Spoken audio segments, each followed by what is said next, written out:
नमस्कार, लोकतंत्र में आपका स्वागत है। मैं हूं आपके साथ रविंद्र सिंह। दिल्ली के बाद पंजाब में आम आदमी पार्टी की सरकार बनने के बाद पार्टी के राष्ट्रीय संयोजक और दिल्ली के मुख्यमंत्री अरविंद केजरीवाल बदले बदले से नजर आ रहे हैं।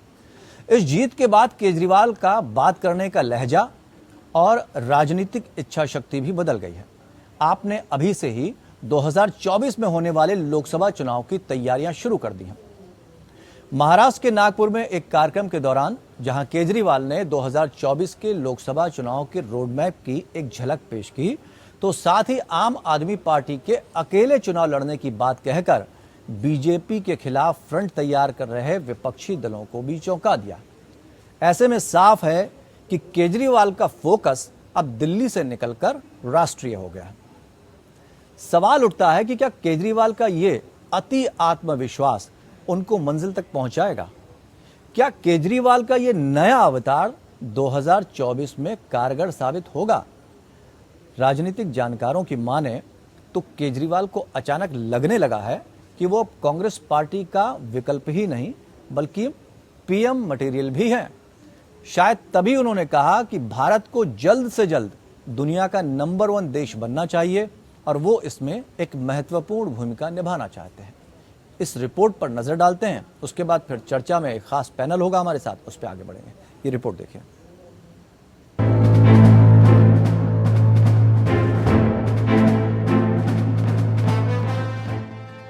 लगातार 2 बार दिल्ली जीतने के बाद पंजाब विधानसभा चुनाव में प्रचंड बहुमत हासिल करने वाली आम आदमी पार्टी अब पूरे देश में अपना विस्तार कर रही है। हालांकि हाल में हुए उत्तर प्रदेश, उत्तराखंड और गोवा के चुनावों में पार्टी चुनावी मैदान में जरूर उतरी, लेकिन कुछ खास नहीं कर पाई। अब साल के अंत में होने वाले गुजरात और हिमाचल प्रदेश के विधानसभा चुनाव में पार्टी मजबूती से ताल ठोक रही है। पार्टी के बढ़ते कद के बीच अब राष्ट्रीय राजनीति में आम आदमी पार्टी की भूमिका को लेकर भी चर्चाएं जोर पकड़ने लगी हैं। एक तरफ कांग्रेस समेत पूरा विपक्ष 2024 के लोकसभा चुनाव में बीजेपी को परास्त करने की प्लानिंग कर रहा है, तो दूसरी तरफ केजरीवाल ने भी अपना एजेंडा स्पष्ट कर दिया है। केजरीवाल ने कह दिया है कि वो गठबंधन करके किसी पार्टी को हराना नहीं चाहते, बल्कि 130 करोड़ देशवासियों के साथ गठबंधन कर देश को जिताना चाहते हैं। केजरीवाल के इस बयान से कयास लगाए जा रहे हैं कि क्या उन्होंने विपक्षी एकजुटता के प्रयास को झटका देते हुए बड़ी राजनीतिक लकीर खींच दी है। दिल्ली के मुख्यमंत्री अरविंद केजरीवाल लगातार देश के अन्य राज्यों के दौरे कर रहे हैं। रविवार को वो महाराष्ट्र के नागपुर में थे। एक कार्यक्रम के दौरान उन्होंने 2024 के लोकसभा चुनाव में आम आदमी पार्टी के रोल पर अपनी बात रखी। कई लोग पूछते हैं, केजरीवाल जी किसके साथ अलायंस करोगे, नेशनल अलायंस किसके साथ करोगे? मेरे को ये राजनीति करनी नहीं आती। इनका अलायंस मेरे को समझ में नहीं था। ये 10 पार्टियों का अलायंस, 20 पार्टियों का अलायंस, इसको हराने के लिए अलायंस करेंगे, उसको। मेरे को किसी को नहीं हराना, मेरे को तो देश को जिताना है। मैं एक ही अलायंस करूंगा, इस देश के 130 करोड़ लोगों का अलायंस तैयार करेंगे हम लोग। अरविंद केजरीवाल के इस बयान को विपक्षी एकजुटता को झटके के तौर पर देखा जा रहा है।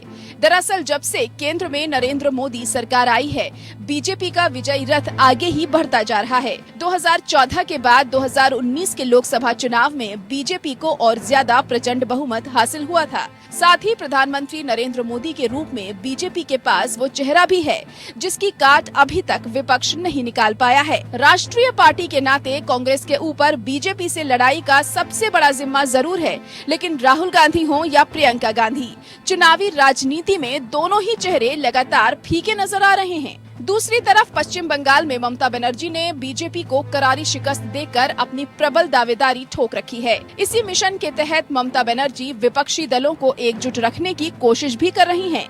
वो लगातार एनसीपी प्रमुख शरद पवार से मुलाकात करती हैं।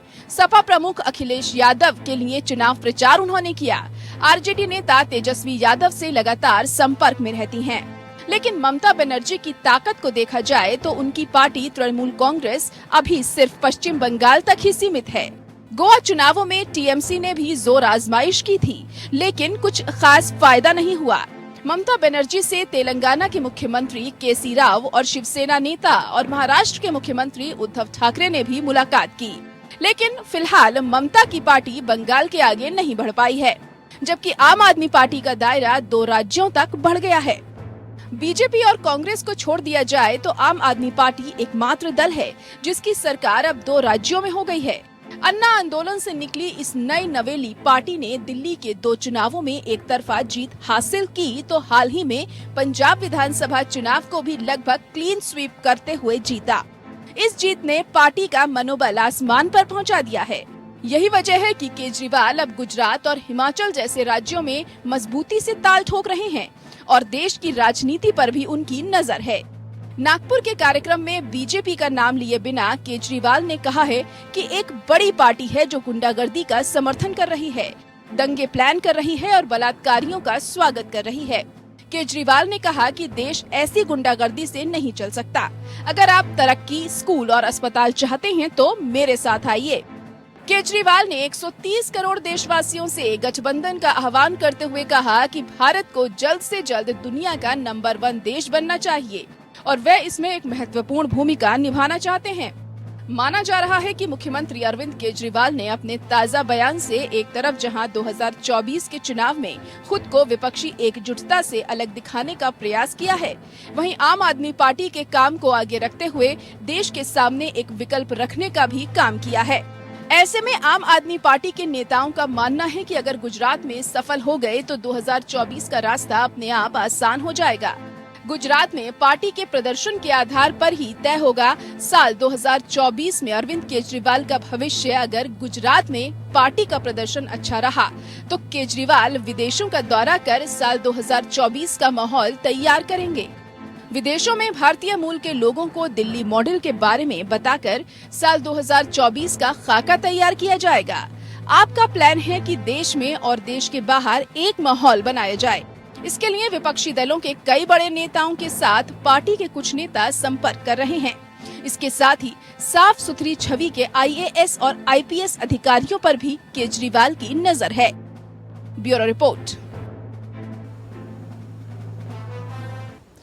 बड़ी अजीब सी बात है, किसी को हराना नहीं चाहते, 130 करोड़ देशवासियों के साथ गठबंधन कर जीतना चाहते हैं और बिना हराए किसी को राजनीतिक सिंहासन पे कैसे बैठा जा सकता है, जरा ये भी जानकारी होनी चाहिए। खास मेहमानों का पैनल हमारे साथ जुड़ चुका है, हम उनसे आपको रूबरू करा देते हैं।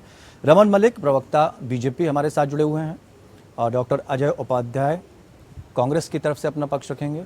पवन शर्मा प्रवक्ता आप हमारे साथ जुड़े हों, राम प्रकाश पांडे नेता TMC। आप सभी मेहमानों का बहुत बहुत स्वागत है। पवन शर्मा जी, आपसे शुरुआत करना चाहें क्योंकि अरविंद केजरीवाल पंजाब को जीतने के बाद बड़े जोश में नजर आ रहे हैं और ये जोश इतना दिखाई दे रहा कि अब वो 2 राज्यों से निकलकर देश की बात करने लगे हैं। तो ये जो देश की बात जब करते नजर आ रहे हैं, 2024 की तरफ इशारा है, क्या इसको कॉन्फिडेंस माना जाए या ओवर कॉन्फिडेंस? जी देखिए, सबसे पहले तो आपके दर्शकों को ये बता दूं कि अरविंद केजरीवाल जी का जो सपना है, जो उन्होंने बात बोली जी, अरविंद केजरीवाल जी क्या पूरा देश के 130 करोड़ लोग अपने देश को नंबर 1 देखना चाहते हैं और इसमें अरविंद केजरीवाल जी भी एक व्यक्ति वो है। और अरविंद केजरीवाल जी का एक सपना है कि हमारा देश जो कि सोने की चिड़िया हुआ करता था वो फिर से बने और उसमें पूरे 130 करोड़ लोग एक साथ आए। और आज देखिए, देश में 2 मॉडल चल रहे हैं, एक आम आदमी पार्टी का मॉडल है और एक आज बीजेपी का मॉडल है। और बीजेपी के लोगों में आज एक ऐसी होड़ सी छिड़ गई है कि जो जितना बड़ा गुंडागर्दी करेगा, जो जितना बड़ा दंगे फसाद करेगा, उसको उतना बड़ा सम्मान मिलेगा। और आम आदमी पार्टी का मॉडल ये है कि हम देश के बच्चों को रोजगार, देश के लोगों को नौकरियां, देश के लोगों को सहूलियतें, देश के लोगों की जिंदगी आसान कैसे हो, हम इस पे काम करना चाहते हैं। तो ये जो देश के जिन करोड़ लोगों की आप बात कर रहे हैं पवन जी, इनमें बाकी जो गठबंधन के नेता हैं वो तो देश के लिए इस तरह का कुछ नहीं सोच रहे। इनमें वो लोग भी शामिल नहीं होंगे? जब कोविड आया था तो उनको घर जाने के लिए कोई संसाधन तक मुहैया नहीं कराया गया था, वो भी लोग शामिल हैं इसमें? नहीं, बिल्कुल। देखिए, हम तो ये कहते हैं कि दिल्ली सरकार, हम दिल्ली के 2 करोड़ लोगों के साथ में है, पंजाब में हमारी सरकार है। हम जो निचले तबके का जो वर्ग है, जिसके कि पॉलिटिकल पार्टियां कभी मानती नहीं थी, उसके लिए अरविंद केजरीवाल जी ने काम करने का एक सोचा है और देश के 130 करोड़ लोगों को एक साथ लाना चाहते हैं और देश के लिए करना चाहते हैं। इसमें अरविंद केजरीवाल जी की महत्वाकांक्षा नहीं है। अरविंद केजरीवाल जी ने जो कहा, हमारे राष्ट्रीय मुखिया ने जो कहा कि हमारा रोल देश को एक नंबर 1 बनाने में हो, ये हमारी इच्छा है, लेकिन हम जीते ये हमारी इच्छा नहीं है। कैसे करेंगे ये? एक तरफ दिल्ली में जो है पीला पंजा चल रहा है, बुलडोजर चल रहा है, लोग परेशान हैं, उनको बचा नहीं पा रहे। दूसरी तरफ पंजाब को लेकर भी सियासत गर्म रहती है, उसको अभी संभालना है आपको। ये दो चीजें तो आपसे संभल नहीं रही, कैसे संभलेगा देश? देखिए, सबसे पहले तो मैं ये बता दूं कि दिल्ली की बात हम पहले करते हैं। दिल्ली के 2 करोड़ लोगों ने अरविंद केजरीवाल जी को 3 बार प्रचंड बहुमत दिया, तो दिल्ली के 2 करोड़ लोग खुश हैं, ये तो मानना पड़ेगा आपको। दिल्ली के लोगों के लिए काम हुआ है। और देखिए, दिल्ली का नाम दिल्ली के स्तर पे नहीं, देश विदेश में नाम रोशन हो रहा है। जब यहाँ पे आपको उदाहरण बताता हूँ, अमेरिका के राष्ट्रपति की पत्नी जब दिल्ली आती हैं, देश में आती हैं, तो दिल्ली के सरकारी स्कूल देखने के लिए आती हैं और वहां से खुश होकर जाती हैं। देश का नाम रोशन हुआ। ये वाला काम अरविंद केजरीवाल जी ने किया। बानकी मून जी दिल्ली के मोहल्ला क्लिनिक देखने के लिए आते हैं, मोहल्ला क्लिनिक देख के वो खुश होकर जाते हैं। यूएन के सेक्रेटरी हुआ करते थे, और वो देखिए, जब देश का नाम रोशन किसने किया? अरविंद केजरीवाल जी। क्या दिल्ली में, क्या दिल्ली के बाहर बहुत सारे स्कूल थे, वो देखने नहीं आए वो? हमारा मानना यह है कि देखिए, आज देश के लोगों की मूलभूत सुविधाएं क्या हैं? उनको रोजगार मिले, उनको अच्छी शिक्षा मिले, उनको अच्छा स्वास्थ्य मिले, उनको नौकरियां मिले, उनको उनकी जीविका चलाने के राह को आसान सरकार करे। जो देश के लोग ये जानना चाहते हैं। देश के लोगों को मतलब नहीं है दंगे फसाद से। आज बीजेपी का मॉडल आप देख लीजिए। बीजेपी में आज ऐसी होड़ सी मच गई है कि जो जितना बड़ा दंगा करेगा वो उसको बड़ा इनाम मिलेगा। उदाहरण बताता हूँ, अरविंद केजरीवाल जी के घर पे बीजेपी के लोगों ने हमला किया। उनके बूढ़े माता पिता घर में थे और इनके गुंडों ने उनके गेट को तोड़ दिया, बूम बैरियर तोड़ दिया, सीसीटीवी कैमरे तोड़ दिए, और उसके अगले ही दिन उन्हीं गुंडों को बीजेपी के दिल्ली के अध्यक्ष आदेश गुप्ता जी सम्मानित करते हैं। इससे देखिए हौसला किसका बढ़ेगा? इससे देश में जो गुंडागर्दी करेगा उसका हौसला बढ़ता है। तो एक पंजाब जीत से उत्साहित अरविंद केजरीवाल नजर आ रहे हैं, देश की तरफ देख रहे हैं। आपने बहुत सारे सवाल कर दिए बीजेपी से, तो हम बीजेपी से सवाल के जवाब भी ले लेते हैं। रमन मलिक हमारे साथ जुड़े हुए हैं, बीजेपी प्रवक्ता। रमन जी, इतने सारे आरोप लगा दिए गए हैं आप पे, और आपके विकल्प के रूप में, यानी भारतीय जनता पार्टी के विकल्प के रूप में, भारतीय जनता पार्टी को चुनौती देने के लिए और यहाँ पर बाकी जो गठबंधन नहीं करने की जो चुनौती पेश की, यानी पहले गठबंधन करने की कोशिश कर रहे थे अरविंद केजरीवाल, कभी ममता बनर्जी से मिल रहे थे, कभी कांग्रेस के लोगों से मिल रहे थे, उत्तर प्रदेश में जाकर विधानसभा चुनाव में भी उन्होंने शिरकत की, गठबंधन करने की कोशिश की, लेकिन अब उनकी ऐसी कोई मंशा नज़र नहीं आ रही है। अब वो बीजेपी की जो कमजोरियां हैं, बीजेपी की जो नीतियां हैं, उसको सामने लाएंगे और एक प्रधानमंत्री नरेंद्र मोदी के विकल्प के रूप में अरविंद केजरीवाल खड़े होंगे। कैसे देख रहे हैं आप? देखिए, सबसे पहले तो मैं बोलूं, इसमें कोई खतरा नहीं है, क्योंकि हर एक को अपनी महत्वाकांक्षाएं और अपनी चाहतों को संवैधानिक रूप से। आपकी आवाज हम तक साफ नहीं आ रही है। हम कोशिश करते हैं आपकी आवाज़ पहले सही करवाएं, फिर ताकि आपका जो जवाब है वो हम तक पहुंच सके। राम प्रकाश पांडे हमारे साथ टीएमसी के नेता जुड़े, उनसे हम सवाल ले लेते हैं। राम प्रकाश जी, ममता बनर्जी के साथ भी मुलाकात की थी अरविंद केजरीवाल ने, और आधे घंटे की मुलाकात हुई थी, गठबंधन की बात हुई थी, 2024 को लेकर भी काफ़ी रणनीति बनाने की बात कही जा रही थी कि सारे दल जो हैं एक साथ बीजेपी के लिए चुनौती पेश करेंगे। अब अरविंद केजरीवाल अकेले दम पर चुनाव लड़ने जा रहे हैं, कैसे देखा जाए? झटका है गठबंधन के लिए? गठबंधन के लिए झटका नहीं है। देखिए, सामने अभी 2024 से पहले कुछ विधानसभा इलेक्शन है। उन विधानसभा इलेक्शन में अच्छा परफॉर्मेंस करने के लिए अरविंद केजरीवाल ने एक राजनीतिक फैसला लिया है। उसमें उनकी सोच हो सकती है कि उसमें उनको बेहतर प्रदर्शन होगा और जो 2024 में उनके लिए अच्छा साबित होगा, इसीलिए उन्होंने एक अनाउंसमेंट किया है। लेकिन ये भी तो देखिए कि आपको कम से कम जो गठबंधन दल है या जो विरोधी दल हैं, उनको आईना दिखाने के भी लिए काम किया है। जो बीजेपी को मात नहीं दे पा रहे हैं, 2 राज्यों में अब सरकार है आम आदमी पार्टी की, तो आईना तो दिखाना ही है। देखिए, ये आप कह रहे हैं आईना दिखाना है, यहाँ पर हो सकता है कि जो वो एक मेन मुद्दा दे रहे हैं कि बीजेपी, मैं 130 करोड़ जनता के साथ रहूंगा, मैं उनके सुख सुविधा को देखूंगा, स्कूलों में जो सुविधा दी जा रही है और उन्नयन के काम को देखूंगा, ना जहां आए दिन देश में अलगाववाद के नारे जन्म दे रही है बीजेपी, उनको परास्त किया जाए। तो इस तरह से अंदर जो विरोधी आपके पास राष्ट्रीय स्तर की कोई नीति भी तो होना चाहिए सर। नीति तो नजर नहीं आती, पश्चिम बंगाल तक सीमित है।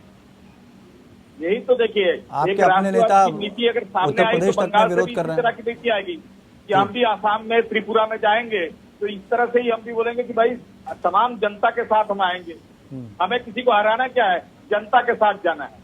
ये भारतीय जनता पार्टी की थ्योरी होगी कि हमें दूसरे दल को, कांग्रेस को हराना है, कांग्रेस मुक्त भारत करना है, किंतु तृणमूल कांग्रेस तो को गोवा में किसी आपने दल भी तो से ये किया ना, मुक्ति नहीं टीएमसी ने। क्योंकि लोकतांत्रिक देश है ये। गोवा में आपने भी तो यही किया, कांग्रेस मुक्त भारत की जब बीजेपी बात कर रही तो आप भी तो कांग्रेस को परास्त करने के लिए गोवा में जोर शोर से चुनाव लड़ रही थी। देखिए, लोकतांत्रिक देश में इलेक्शन लड़ने का सबका अधिकार है, हर राजनीतिक दल का है। हार और जीत तो दो पहलू है ये, किंतु हम स्लोगन देके नहीं निकलते हैं। तो नीतियां तो भारतीय स्पष्ट जनता करिए, पार्टी तो सबको साथ कैसे स्लोगन लाएंगे, देके देश की बात निकली है। करेंगे कैसे? देश की बात जैसे अभी अरविंद केजरीवाल जी ने देश की तो बात की, 130 करोड़ जनता की बात कर रहे हो। हाँ, लेकिन आपके साथ नहीं है ना। 2024 में जो गठबंधन बन रहा था उसको तो झटका लग गया ना। अरे पहले अभी ये दो विधानसभा इलेक्शन जो है उनको पार करने दीजिए, उसके बाद देखिए विरोधी दल अपनी किस स्ट्रेटेजी में आएंगे। चलिए हम रमन सिंह के पहले पास अपने पहुंचते हैं, खुद उनकी से क्यों आवाज उस बोले? वक्त तक हमारे पास साफ नहीं आ रही थी। रमन जी, कई आरोप लगा दिए आम आदमी पार्टी ने आपकी पार्टी के ऊपर। देखिए, सबसे पहले तो मैं बोलूंगा, लोकतंत्र के अंदर किसी को भी अपना पक्ष रखने, जी आपकी आवाज नहीं पहुंच पा रही हम तक, हम कोशिश करते हैं। चलिए हम डॉक्टर अजय उपाध्याय हमारे साथ जुड़े हुए हैं, कांग्रेस प्रवक्ता। अजय उपाध्याय जी, कांग्रेस सोचती है कि वो एक विकल्प के तौर पर है और जूझ रही है नेतृत्व से।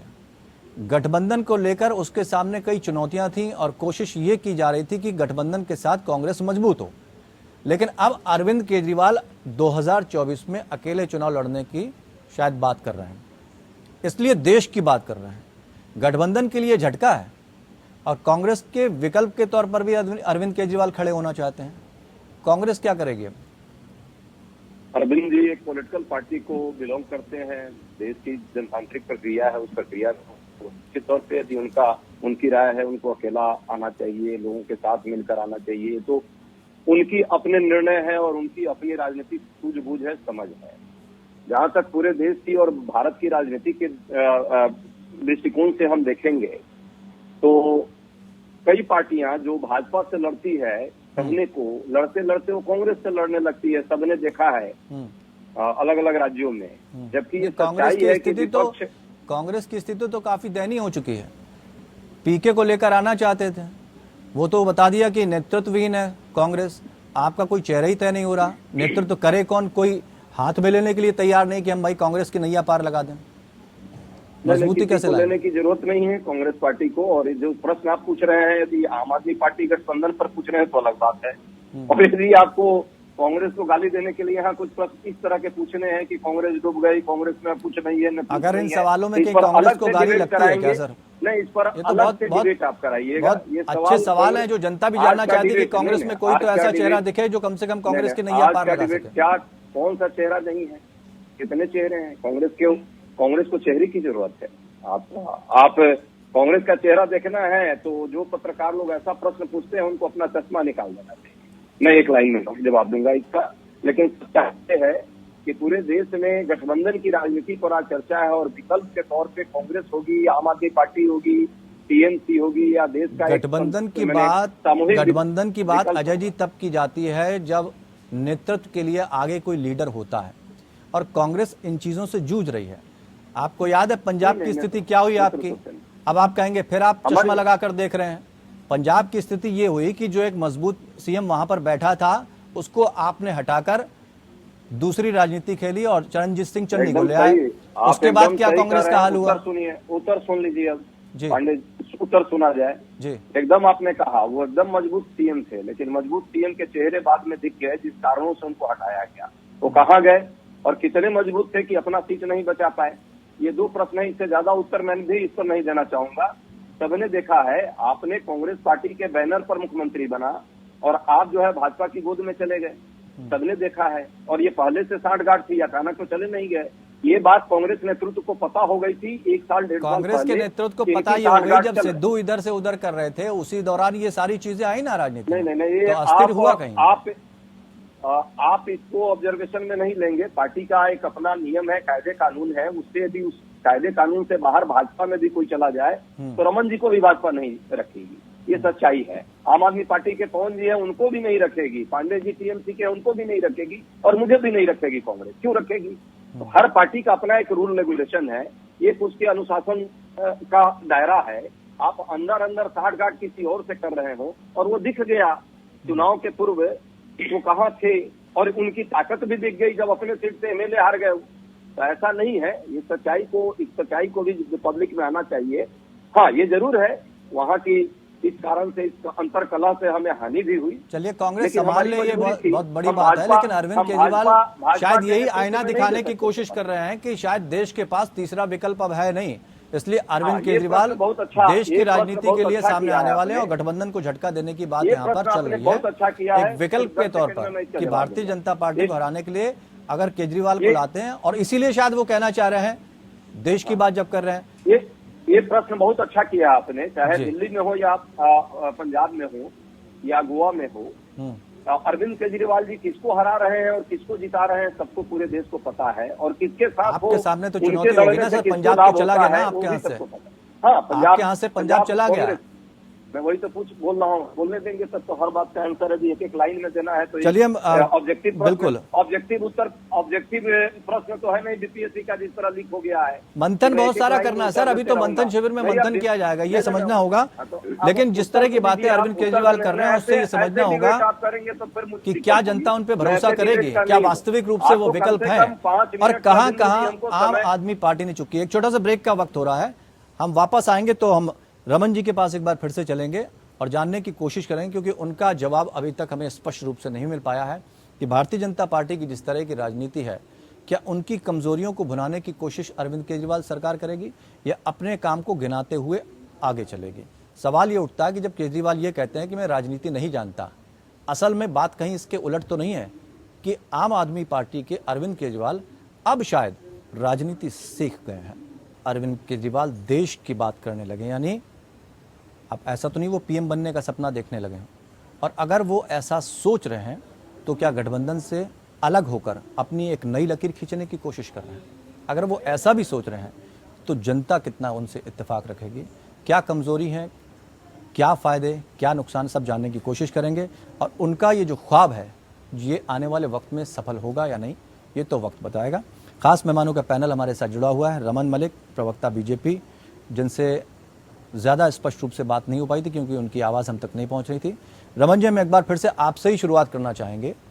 बीजेपी की जो नीतियां हैं उस पर अक्सर अरविंद केजरीवाल प्रहार करते रहते हैं, और वो शायद दिल्ली की बात करें चाहे पंजाब की बात करें, पंजाब में भी परास्त किया है, बीजेपी कुछ खास नहीं कर पाई है।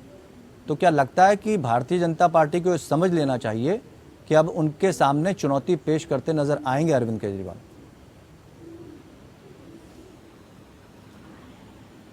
हाँ, नमस्कार। आपको आवाज आ रही है आपको? जी जी बिल्कुल आ रही है, आप बताइए।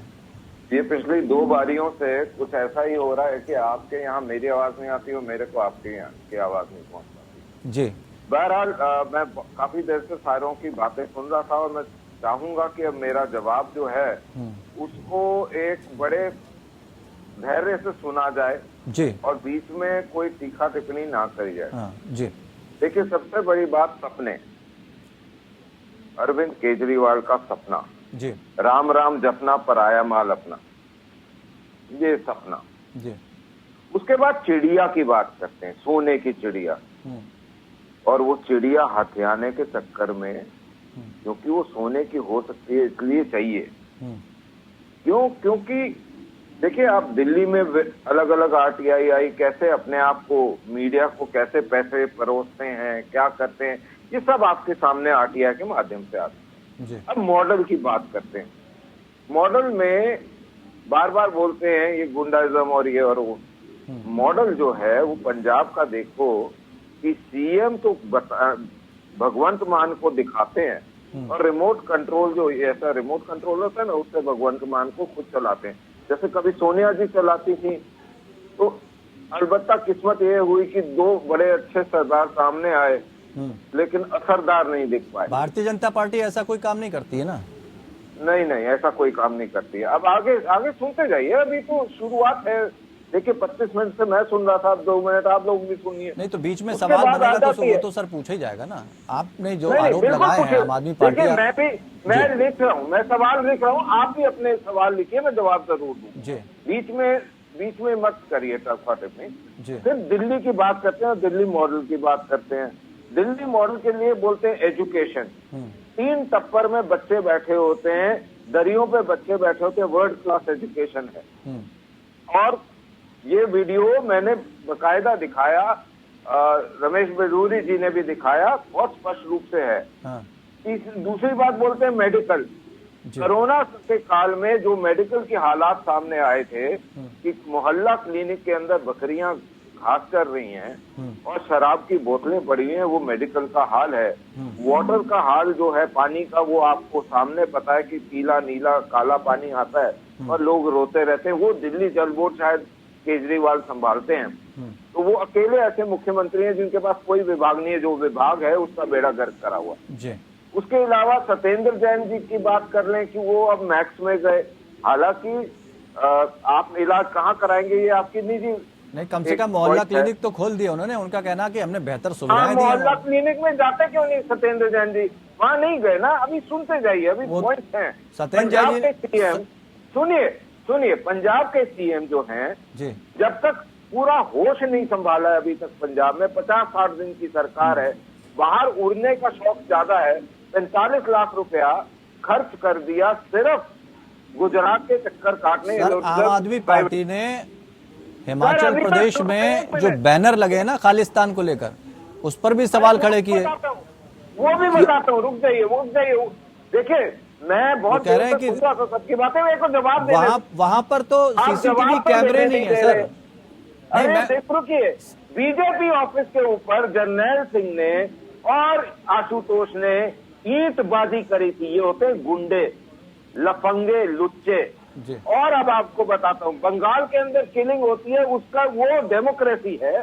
लेकिन ये जो लोग करते हैं, ये सारी की सारी चीजें डेमोक्रेटिक होती हैं। किसी को भी मार दो, लटका दो, टांग दो, लेकिन भाजपा अनडेमोक्रेटिक है। अब आप बात करते हैं सीटों के जीतने हारने की, सुन लीजिए। चलिए, पवन शर्मा जी कुछ कहना चाह रहे हैं, आपकी बात का कुछ जवाब देना चाह रहे हैं। अब एक लंबा टाइम दे दिया आपको पूरी बात रखने का मौका दीजिए। पवन शर्मा का जवाब तो सुन लीजिए सर। अपनी सीटें हार चुके हैं सर, ठीक है, आपने अपनी बात रख ली। एक आखिरी चीज, पवन शर्मा जी, एक आखिरी चीज जी, बोलिए। ये बात कर रहे हैं मॉडल की और सारी चीजों की। जो व्यक्ति, और ये बड़े ध्यान से सुन ले पवन शर्मा जी, जो व्यक्ति पन्नू के खिलाफ बोलेगा, खालिस्तानियों के खिलाफ बोलेगा, जो व्यक्ति इनके खिलाफ बोलेगा अरविंद केजरीवाल के ऊपर, उसके ऊपर पंजाब पुलिस को शू करके छोड़ दिया जाता है। आज एक असली सिख जो बात करता है, रमनीक मान, आज उसके ऊपर भी FIR करी है। क्यों? राजेंद्र बग्गा की बात कर रहे हैं। पवन जी जवाब दीजिए। बहुत सारे आरोप लगा दिए आम आदमी पार्टी पर। देखिए, मैं 2 पार्ट में जवाब देना चाहता हूं। पहला तो पार्ट ये देखिए, आज देश के सामने मॉडल क्या है। अरविंद केजरीवाल जी हमारे राष्ट्रीय अध्यक्ष हैं आम आदमी पार्टी के। उनका सपना है, अगर लोगों को उन्होंने बताया कि मुझे हिंदुस्तान को, अपने देश को नंबर 1 देखना चाहता है, तो मैं मानता हूँ कि भाजपा को उससे चिढ़ क्यों है। कौन है जो नहीं देखना चाहता? मैं यही तो कह रहा हूँ, ऐसा कौन है?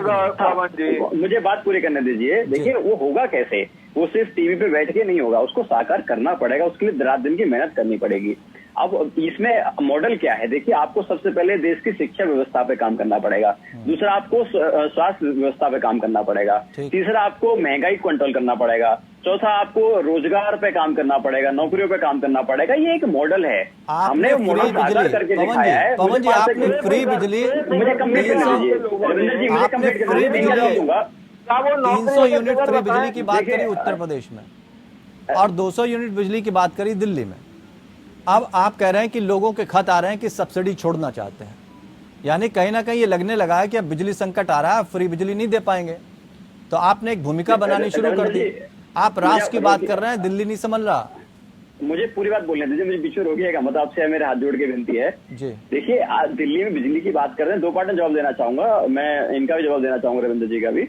देखिए, बिजली की आप जो बात कर रहे हैं, बहुत सारे ऐसे लोग थे, बहुत सारी पार्टियों के लोग थे, बहुत सारे अर्थशास्त्री थे, वो कहते थे कि फ्री की राजनीति। तो उनको हमने विकल्प दिया है। अगर आपको फ्री की राजनीति लगती है तो ये ऑप्शन है, आप छोड़ दीजिए। आम आदमी पार्टी की दिल्ली सरकार किसी से बिजली का अधिकार छीन नहीं रही है। आज भी हम 200 यूनिट बिजली दिल्ली के लोगों को दे रहे हैं, और जिसको लगता है छोड़ना वो छोड़ दें। एक तो बात ये। दूसरा, मैं इनकी बात पे आता हूँ। देखिए, हमारा मॉडल जो है वो देश के लिए काम कर रहा है। दूसरा, भाजपा ने रोड़े अटकाने के काम किए।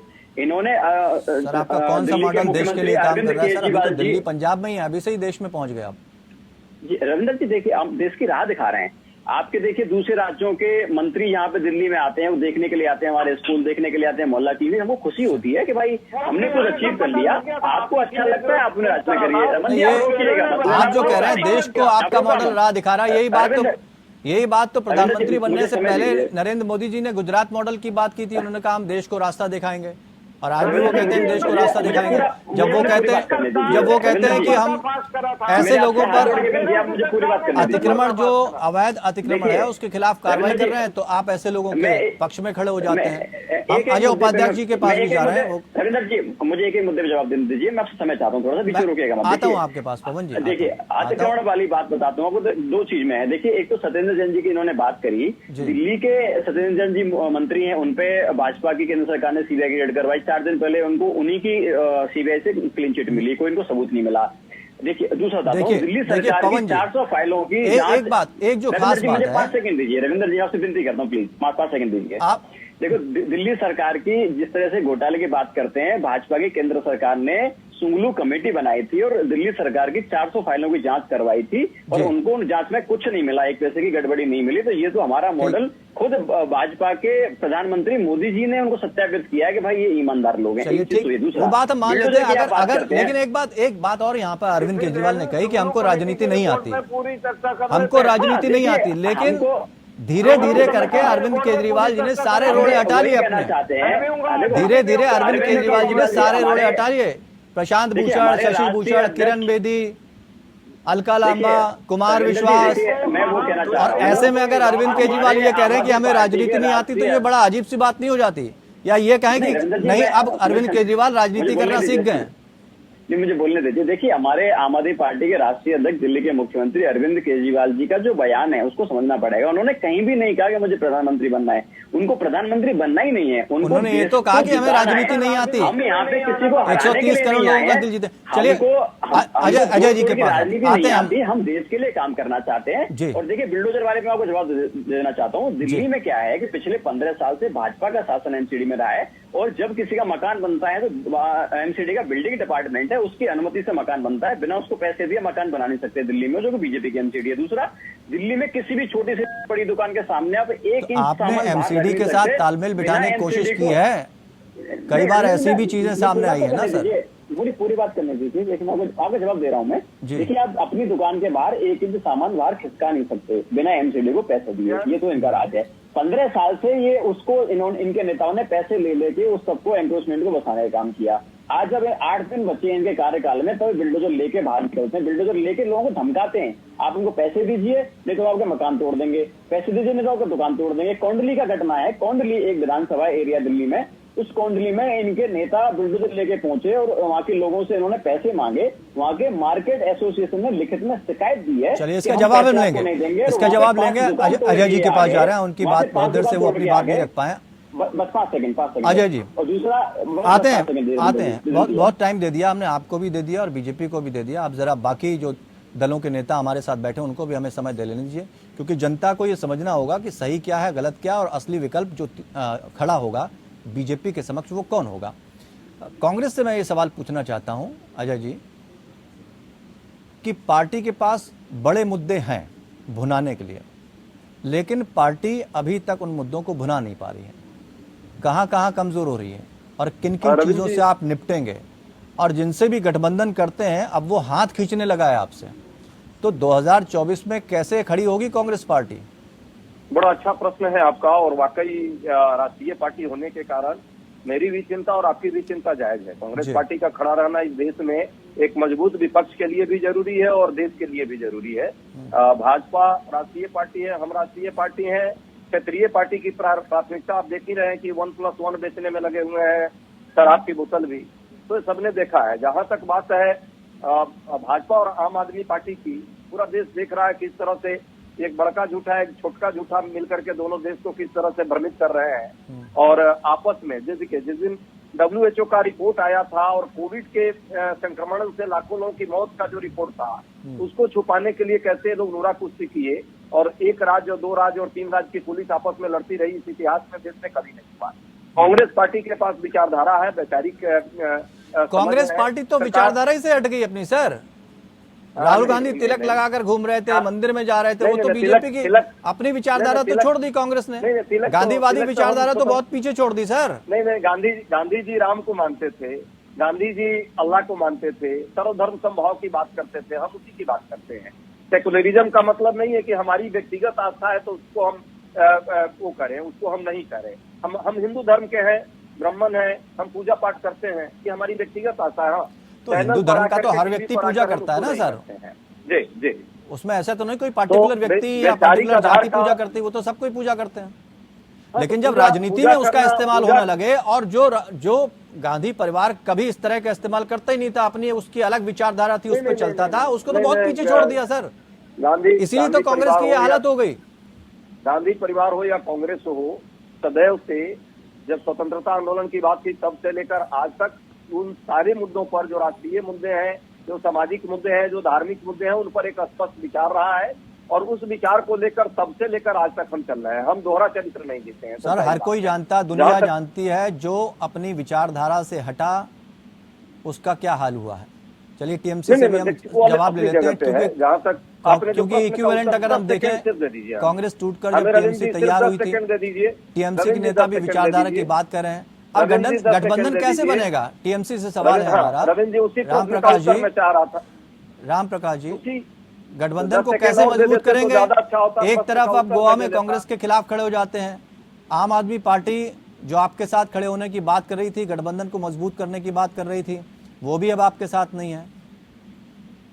आगे धीरे धीरे करके सब अलग ना हो जाए, एक राज्य तक सीमित रह इलेक्शन है वो अपनी तरफ से। आपको सीधे बात है कि हम कुछ एक मुद्दों पे, जैसे अभी बंगाल में अमित शाह जी गए थे और इनके जाने के एक दिन बाद ही एक इनके कार्यकर्ता अर्जुन चौरसिया की हत्या होती है, जो साजिश थी, और इन्होंने बलजोरी कंबाइंड हॉस्पिटल में पोस्टमार्टम करने के लिए कहा, और उसकी रिपोर्ट क्या आई कि हत्या नहीं है, जबकि अमित शाह हमारे गृह मंत्री जी ने बोला था ये राजनीतिक हत्या है।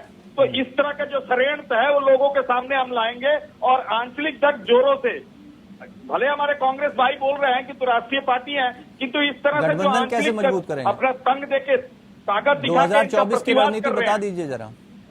बस हमारे 2024 में हम देखेंगे। ठीक है, अरविंद केजरीवाल जी बोल रहे हैं, ठीक है, जिस जिस क्षेत्र में वो अपने विधानसभा में उतर के आएंगे, उसके बाद उनके साथ, जैसे आप बताइए, बीजू पटनायक भी हैं जो एनडीए में है, किंतु बाहरी समर्थन है। हम भी देखेंगे जो बढ़ के आएगा उसका बाहरी समर्थन देंगे। हमें भाजपा के विरुद्ध है, हम अलगाववाद के विरुद्ध है।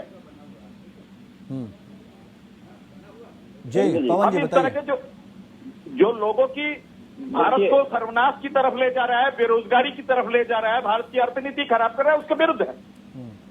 आरोपी लगाते रहेंगे क्या? अपनी अरविंद आरोपी लगाते रहेंगे, पॉलिसी है। सीए को लेकर भी बात किया, आरोप लगा। सरासरी तो देखे अर्जुन चौरसिया को लेकर इन्होंने क्या षड्यंत्र खेलना चाहा। यही तो मैं कहना चाह रहा हूं कि आरोप लगाने से क्या गठबंधन मजबूत हो जाएगा? आप लोग जो एक पटल पर एक है ही नहीं, और आप 2024 में मजबूत गठबंधन बनाने की बात कर रहे हैं। इसी बात का तो फायदा बीजेपी ले रही है कि आप बात तो करते हैं ऊपर से एक होने की, और अंदर अंदर एक दूसरे की टांग खिंचाई में लगे रहते हैं। कैसे गठबंधन मजबूत करेंगे, इस बात का सवाल हम इस छोटे से ब्रेक के बाद लेंगे। हम वापस आएंगे आपके पास, एक छोटा सा ब्रेक यहां पर लेंगे। भारतीय जनता पार्टी को हमेशा इसी बात का फायदा मिलता है। वो कहते हैं कि ये जो बंटवारा होता है आपस में, कई बार सीटों का बंटवारा होता है, कई बार कई चीजों को लेकर अंदर ही अंदर सेटिंग हो जाती है, इस पर लेकर कई बार एक नहीं रहते गठबंधन, और इसका ही फायदा बीजेपी उठाती हुई नजर आती है, और शायद इसीलिए सक्षम नजर आती है। लेकिन सवाल यह भी है कि बीजेपी के पास बड़े चेहरे हैं। प्रधानमंत्री नरेंद्र मोदी जैसा चेहरा है, अमित शाह जैसा चेहरा है, नितिन गडकरी जैसा चेहरा है, नड्डा जैसा चेहरा है। बाकी दलों के पास क्या बड़े चेहरे हैं? और 1 to 1 जब राजनीति में सामने आते हैं, तो आप किसी प्रदेश की भी बात करते हैं, तो वहां पर आपको एक फेस तय करना होता है। ये चेहरा हमारी पार्टी की अगुवाई करेगा, तो वैसा चेहरा क्या बाकी दलों में नजर आ रहा है? खुद कांग्रेस की भी बात कर रहे हैं। अरविंद केजरीवाल ने जिस तरह का संबोधन किया है नागपुर में, उसको किस तरह से देखा जाए, इसके सवाल और जवाब हम यहाँ पर अपने खास मेहमानों से ले रहे हैं। चर्चा हमारी लगातार जारी है। क्या विकल्प के तौर पर आम आदमी पार्टी अब देश की तरफ देखने लगी है? जिस तरह की अपील यहाँ पर अरविंद केजरीवाल करते हुए नजर आ रहे हैं। हमारे साथ खास मेहमान जुड़े हुए हैं, इसके साथ हम बीजेपी की तरफ रुख करेंगे और जो चीज़ें बीजेपी ने यहाँ पर रखी हैं, क्योंकि आम आदमी पार्टी अगर देश को नंबर 1 बनाने की बात करती है तो क्या भारतीय जनता पार्टी जिस तरह से काम कर रही है, विदेशों में जाकर प्रधानमंत्री बाकी देशों से मुलाकात कर रहे हैं, अपने संबंध मजबूत कर रहे हैं, उसको फिर आम आदमी पार्टी किस तरह से देखती है? क्या वो देश को नंबर 1 बनाने की दिशा में काम नहीं है? इस पर भी हम सवाल जवाब तलाशेंगे। रमन जी, आम आदमी पार्टी कह रही है कि हम देश को नंबर 1 बना देंगे, आपकी पार्टी नहीं कर पा रही है क्या वो काम? आपने भी गुजरात मॉडल की एक वक्त था बात की थी, क्या वो गुजरात मॉडल पूरे देश में लागू हो गया? देखिए, सबसे पहले तो देश को नंबर 1 बनाने का जो बयान इन्होंने दिया है और देश को नंबर 1 बनाने की कुव्वत जो है, उसका सबसे बड़ा परिचायक 2 हैं कि एक, आज जिस भारत को सांप सपेरों का जब बोला जाता था, उससे कौन बोलता था सर? कांग्रेस के समय में होता था कि ये सांप सपेरों का देश है। लेकिन सर अंतर्राष्ट्रीय स्तर पर, अंतर्राष्ट्रीय मंच पर इस तरह का बयान बता दीजिए किसने दिया? कितने लोगों ने दिया? पूरा वेस्ट देता था, वेस्टर्न कबाल देता था, इनका जो इसको बैठे बाहर वो देते थे। बहरहाल नाम बता दीजिए सर। बता रहा हूँ कि एक मिनट प्लीज, बीच में बार बार मत रोका करिए। नहीं सर, नाम तो बता दीजिए ताकि वो चीज क्लियर हो जाए ना। बिल्कुल बताऊंगा, आप पहले सुनिए, उसके बाद मैं बताता हूँ आपको जो जो रेफरेंस चाहिए। मैं आपसे बार बार गुजारिश करता हूँ, इस तरीके से बीच में मत रोका करिए, फ्लो खराब होता है, विषय खराब होता है। नहीं सर, सवाल छूट जाता है ना, इम्पोर्टेंट है। अगेन आप यही काम कर रहे हैं सर। अच्छा बोलिए। अगर आपने डिबेट नहीं रखनी है तो मैं उठ के चले जाता हूँ। सर हम आपकी बात ही कर रहे हैं सर, आप ही अपनी बात रखें। मेरे को बोलने दीजिए, उसके बाद आप पूछिए जो पूछना है। बताइए बताइए। तो पहले जो भारत का हालात थे, जो भारत के पासपोर्ट की कीमत थी, जो भारत के राजदूतों की कीमत थी, जो भारत की विदेश नीति की कीमत थी 2014 से पहले, और आज जो है, जब बाहर के मुल्क जितने G7 नेशंस हैं वो भी ये बोलते हैं एक बारी भारत से विचार विमर्श कर लो, ये यही दिखाता है कि भारत की वास्तविक स्थिति कितनी मजबूत और सुदृढ़ हुई है। जहां तक बात कर रहे हैं, आज आप ये बार बार बोलते हैं कि ये केजरीवाल जी ने ये बोला कि जी देश को नंबर 1 बनाना है। ये देश को नंबर 1 नहीं बनाना साहब, अपने को नंबर 1 बनाना है। एक को अहम द्वितीय न कोई, ये रावण की भी कथनी थी। और मैं बताता हूँ मैं क्यों बोल रहा हूँ। जितने नेता इनके संस्थापक सदस्य थे, उन सबको इन्होंने धक्के मार के बाहर कर दिया। एक मैं रहूंगा, मेरे अलावा कोई नहीं रहेगा, जो मेरे खिलाफ बोल पाएगा मैं उसको ध्वस्त कर दूंगा। उसके बाद आप ये देखें कि चाहे वो अमानतुल्लाह है, चाहे वो ताहिर है, चाहे वो अशरफ है, या अब वो हरियाणा में जो गुड़गांव में जिनके ऊपर जज साहब ने उनको सजा दी है जेल जाने की, प्रीति सिंह है, ये सब दंगई हैं। इन दंगइयों का सही में ये सामने आ चुका है कि ये लोग दंगई हैं। कोर्ट में भी कई लोगों ने करा है, पेट्रोल बम फेंकने के मामले में। भगवंत मान जी के आने के उपरांत एक चेंज आया आम आदमी पार्टी में कि वो 1+1 की पॉलिसी जो है ना, कि 8 PM उसको सेट हो गया आपके पास। उसके आगे भी देखिए, मैं अपनी बात बोल दूं, एसपी के अंदर इनकी पूरी की पूरी कमेटी भाजपा में आ गई, उन्होंने छोड़ दिया। जमानत जब्त इनकी यूपी में, गोवा में, उत्तराखंड में कितनी हुई है ये आपको भी पता है, मेरे को भी पता है। अलगाववाद एक बहुत बड़ा विषय बार बार बोला जाता है। मैं आज भी आपके चैनल से ये चैलेंज करता हूं कि ना भगवंत मान ना केजरीवाल ये कर सकते हैं कि पंजाब असेंबली में ये रेजोल्यूशन पारित करें कि जो खालिस्तान का समर्थक होगा, खालिस्तानी विचारधारा रखेगा या खालिस्तान को के आइडिया को किसी भी तरीके से समर्थन देगा, उसको राष्ट्रद्रोह के अंदर हम बंद करेंगे। ये रेजोल्यूशन पास ये नहीं करेंगे। और दूसरी बात आपको बता दूं, ये जो मॉब कल्चर है ना, ये हमने शाहीन बाग में भी देखा, राष्ट्र 2 पर तो चिंतन हो रहा है सर, में भी देखा, राष्ट्र 2 पर तो चिंतन हो रहा है, देखा, ज्ञान व्यापी मंदिर चले रमन जी, राष्ट्र 2 पर तो चिंतन हो रहा है सर। इस तरह का कानून अभी चूंकि महाराष्ट्र में देखने को मिला कि जिससे भी राजनीतिक बदला लेना हो वहाँ राजद्रोह का उसके ऊपर आरोप लगा दीजिए। और इस तरह के कानून का दुरुपयोग भी सामने आया है। बहुत सारे सवाल के जवाब मैं दे देता हूं। जी पवन जी जवाब दीजिए, रमन जी की बातों का जवाब दीजिए पवन जी। फिर आज देश में सुन लीजिए क्या है, रमन जी, सुनिए रमन जी जवाब दे रहे हैं आपकी बातों का पवन जी, आज देखिए जवाब सुन लीजिए।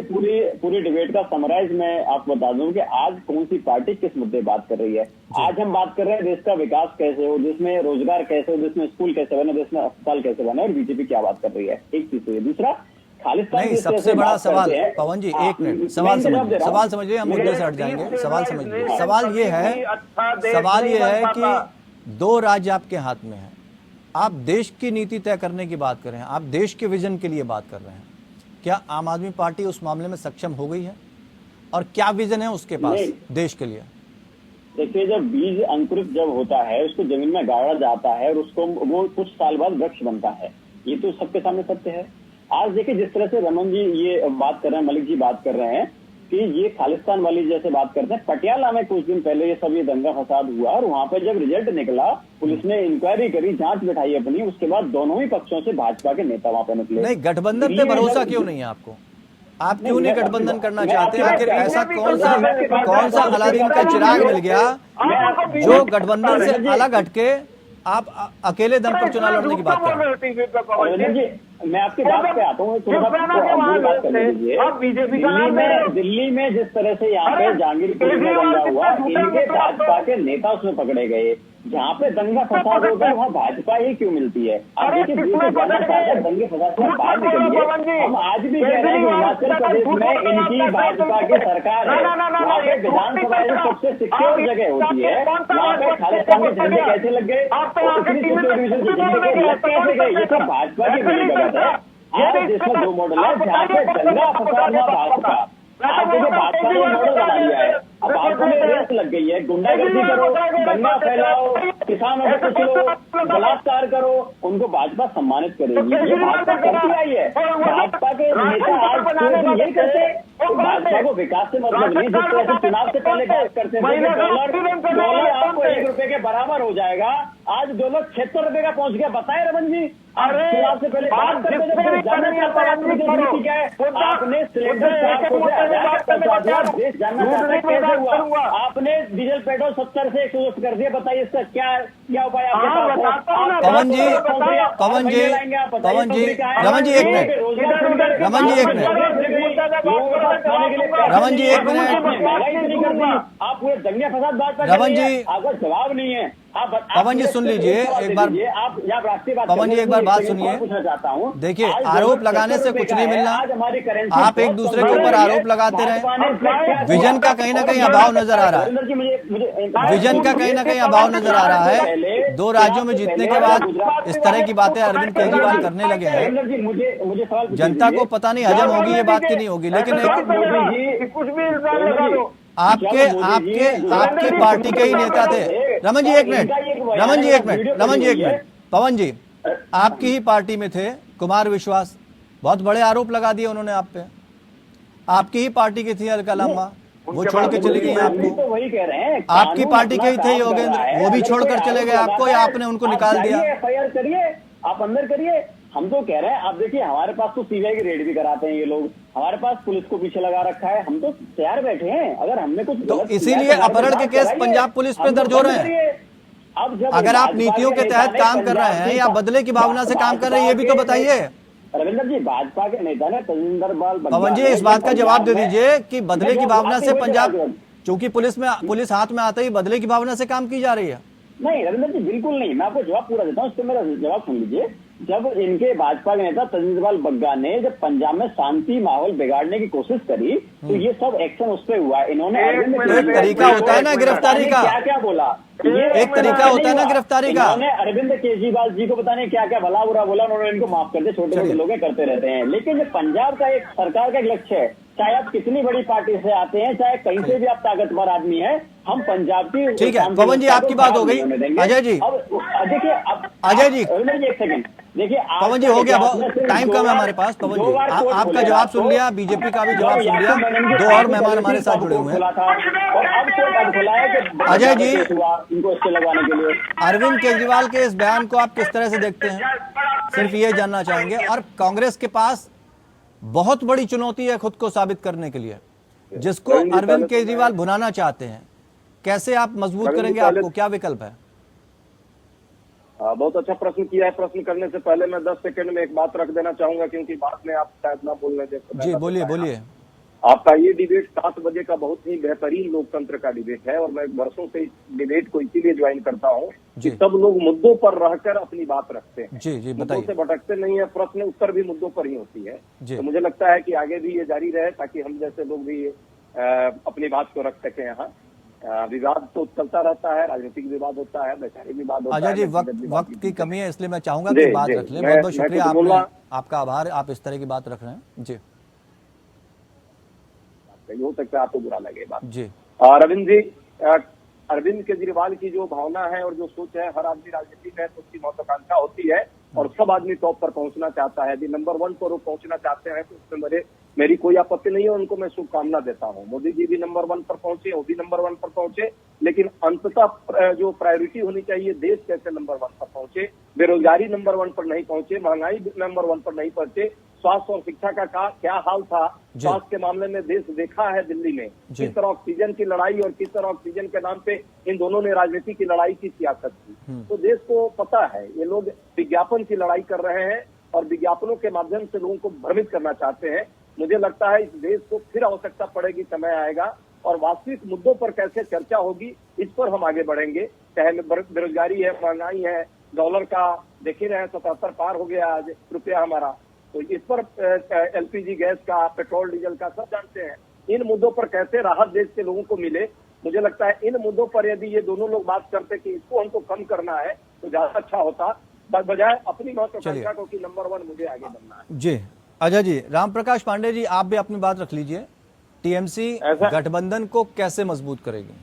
देखिए, वो तो है, पहले तो आप जिस तरह से बोल रहे थे कि अरविंद केजरीवाल जी दिल्ली मॉडल दिखा के नंबर 1 अपने का बनाने जा रहे हैं, तो मेरे भाजपा के भाई को बोल दूंगा कि गुजरात मॉडल दिखा के सर अपनी बात रख लीजिए, समय कम है। नंबर 1 को बनाने जा रहे थे। हम यही सब चीज जनता तय कर देगी सर, वो जनता को सब दिखाएंगे कि इन्होंने देश को बनाने नहीं आए हैं, खुद वो जनता तय कर देगी सर। राम प्रकाश जी, आप अपनी बात रखिए कि टीएमसी गठबंधन को मजबूत कैसे करेगी?